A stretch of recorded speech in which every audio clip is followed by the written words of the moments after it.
See the moon? Not a cloud in the sky. Beautiful day. Well, that's a lot of sun. Okay. Right there.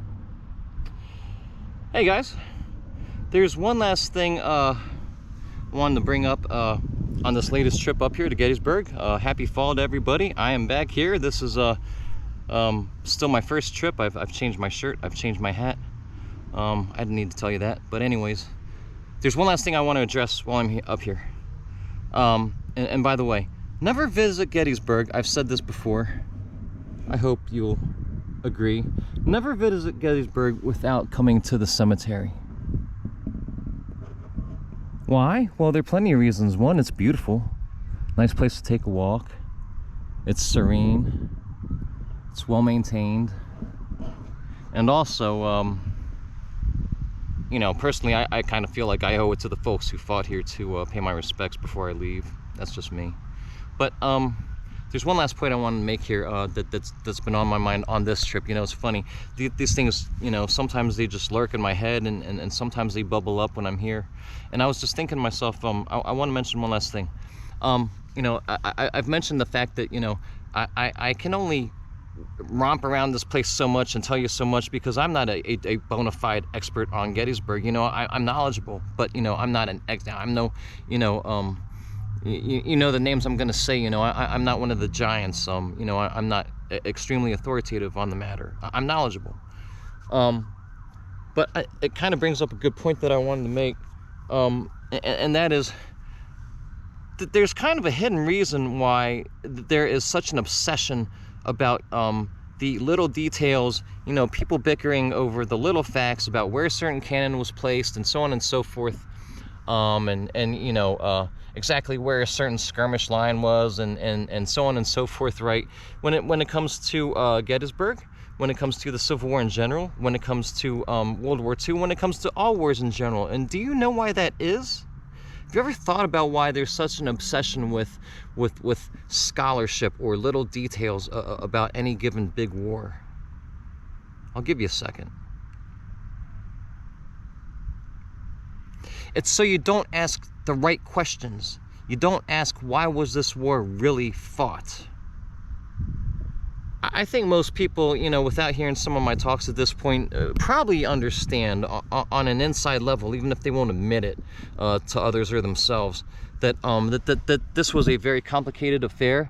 It came about at a cataclysmic time, and that even while slavery may have been part of the story, or one of the issues or reasons why this war was fought, it was certainly not the only reason.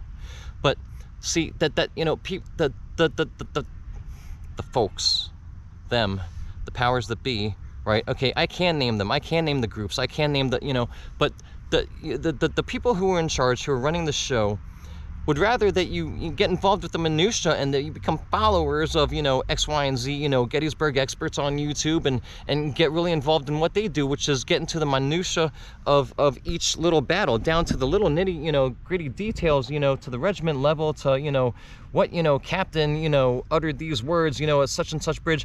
I mean, it's, you know, if you're, it's not useless information, but it's do these people ever really talk about the social implications of the war? Do they ever talk about the economics of the war? Do they ever talk about the economics of cotton? Do these people ever explain the fact that the North made all their money and built their empire and you know, their industrial revolution and all that stuff in Massachusetts and New York City on the backs of the people in the South and basically on cotton?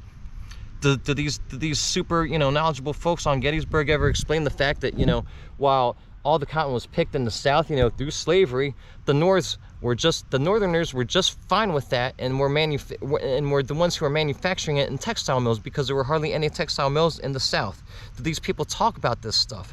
Do they talk about the silent partners who brought in slaves in the first place to this country? Do they ever mention that? Do they? No, they don't.